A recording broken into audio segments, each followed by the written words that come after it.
In the beginning God created the heavens and the earth. Thus begins the book of Genesis, first book of the Old Testament. This is the starting point for anyone wishing to read the Bible. We start there too as we look at milestone volumes on the journey to the Irish Bible translations.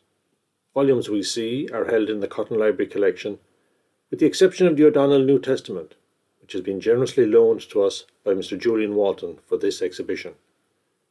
Welcome to this online look at the pathway from Old Testament scripture to the feats of scholarship, faith and translation that are the O'Domhnall and Bedell Testaments in Irish. The Torah comprises the 5 books of Moses, comprising Genesis, Exodus, Leviticus, Numbers and Deuteronomy, and it includes all 613 mitzvahs or commandments required of the Jewish people. The name Torah means instruction in Hebrew, and that was its original purpose. The 5 books of Moses have other names as well. They are referred to as the Bible, meaning book in Greek, the Chumash, or Hebrew for fifth, and the Pentateuch, the Greek for 5 scrolls. The image shows the first lines of Genesis quoted at the beginning in a beautiful printed Torah from Amsterdam, printed in 1705. Where the Torah was the source of the Old Testament, the Codex Alexandrinus and other similar codices were the sources of the New Testament. The Codex Alexandrinus is a 5th century Christian manuscript of a Greek Bible, containing the majority of the Old Testament and the Greek New Testament.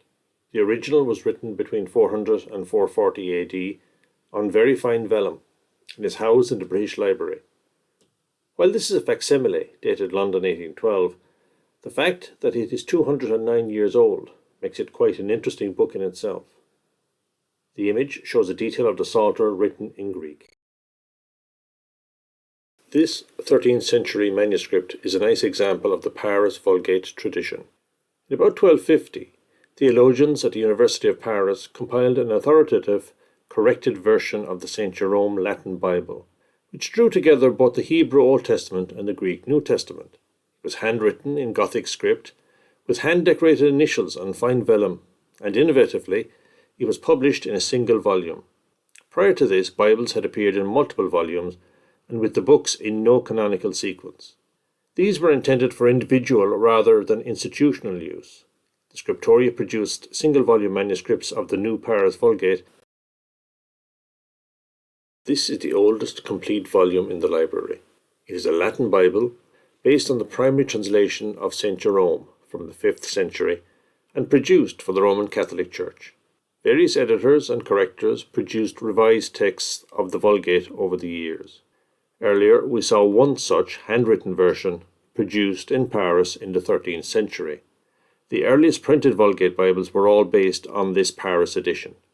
This particular Bible was printed in 1542 in Lyon, at the height of the European Reformation. Its primary purpose was to provide an agreed standard for theological teaching and debate. This lovely facsimile of the Coverdale Bible is dated 1838. The Coverdale Bible itself was compiled by Miles Coverdale, Bishop of Exeter, and published in 1535. It was the first complete modern English translation of the Bible and the first complete printed translation into English.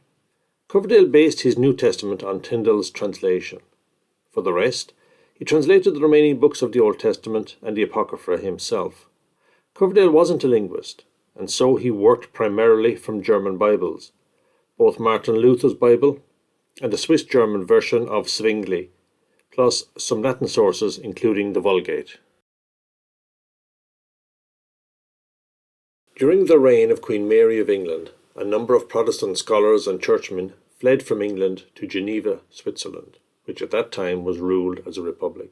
Among these refugees were Miles Coverdale, John Knox, and William Whittingham, who supervised the translation now known as the Geneva Bible.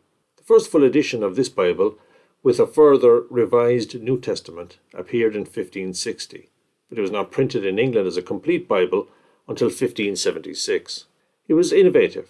It came with verse citations, which allowed the reader to cross-reference a verse with other relevant verses in the rest of the Bible. The involvement of Knox and Calvin in the creation of this Bible made it especially appealing in Scotland, where a law was passed in 1579 requiring every household of sufficient means to buy a copy. The Geneva Bible remained popular among Puritans and remained in widespread use until after the English Civil War. This edition was printed in 1607. The first Irish language translation of the New Testament was begun by Nicholas Walsh, Bishop of Ossory, on the authorization of Elizabeth I in the 1560s. He worked on it until his death in 1585. His work was then continued by the Treasurer of St. Patrick's Cathedral, Dublin, John Carney, and Dr. Nehemiah Donnellan, the then Archbishop of Tuam. The translation was finally completed by William O'Domhnall, also known as William Daniel, Archbishop of Tuam. This translation was based on the original Greek as well as the Latin Vulgate of St. Jerome and the English Geneva Bible. As well as completing the translation, O'Domhnall also revised the work carried out by his predecessors. Archbishop O'Domhnall was born in Kilkenny and was an Irish speaker. He was also fluent in ancient Greek, Hebrew and Latin. The first Irish New Testament was printed in 1602 and dedicated to King James. It was reprinted in 1681. This copy is of the latter printing of 1681 and interestingly has had some missing leaves replaced. This work was done in 1800 by the famous Cork scribe and scholar Donnacha O'Floyne, who wrote and signed an introduction to his work. The Bedell Bible is the first translation and printing of the Old Testament into Irish. The translation was carried out by Bishop William Bedell, an Englishman, himself a fluent Gaeilgeoir, and two native Irish speakers who acted as proofreaders. They worked in turbulent and dangerous times, when the plantation of Ireland was in progress, and the rebellion of 1641 was brewing. The translation was finished in 1640, but Bedell died in 1642, and the rebellion halted plans for publishing. The manuscript survived fires, misadventures, and wars, and it finally ended up with the famous scientist, philosopher, and theologian Robert Boyle in 1681. With his help and financial backing, it was finally published in 1685. A special new Gaelic font called Chumna Nua was created by John Moxon, the printer and engraver. Ironically, Robert's father, Richard, 1st Earl of Cork, played a significant role in the 1641 rebellion on the Crown side, and yet Robert printed the book in Irish for the native Irish. Only 500 copies were printed, 420 of which came to Ireland. Many of those copies were destroyed in the years that followed.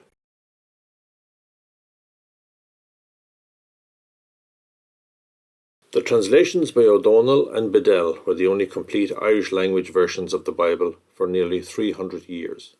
In 1945, the Irish Roman Catholic bishops established a commission to plan the publication of an Irish language New Testament, and later a steering committee was formed in 1966 to publish a complete Bible in Irish.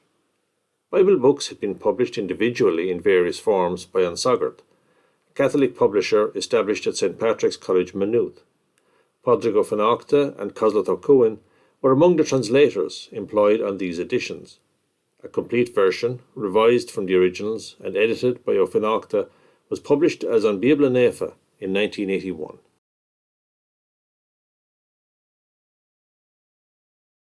The Cotton Library wishes to acknowledge the kindness, the generosity and the assistance of Mr. Julian Walton. His trust made this presentation possible.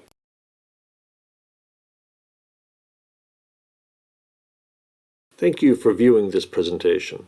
We hope you have enjoyed it and that it has whetted your appetite for a visit to the Cotton Library, where we look forward to welcoming you when restrictions allow.